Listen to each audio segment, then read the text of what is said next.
bonjour, vous êtes quelqu'un de studieux, quelqu'un de concentré et vous avez décidé de passer à la vitesse supérieure.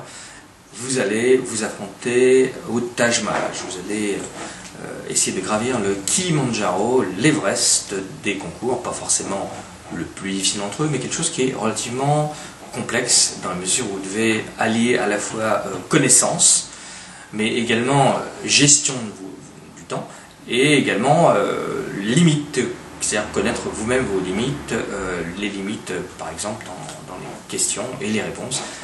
Est-ce que j'ignore complètement les réponses à ces questions ou alors est-ce que j'en connais un petit peu?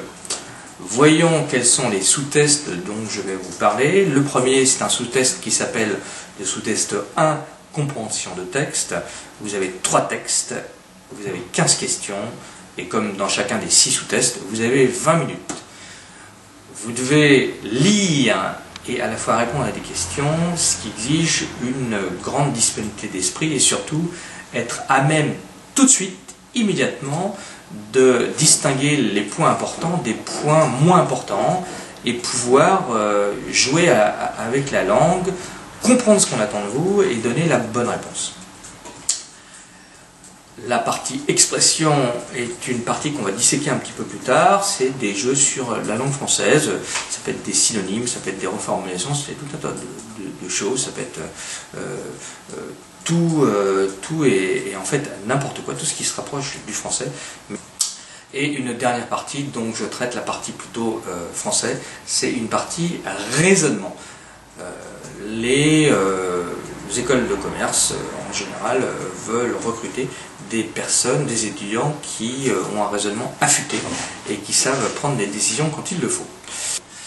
Vous avez 6 sous-tests dans le Taj Mahal, chaque sous-test dure 20 minutes, vous avez 15 questions par 20 minutes.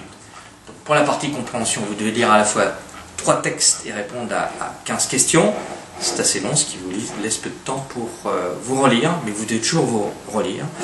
La partie expression est une partie qui demande simplement une vraie concentration. Vous n'avez pas de texte à lire, vous devez juste connaître des expressions, des tournures, bien maîtriser le français.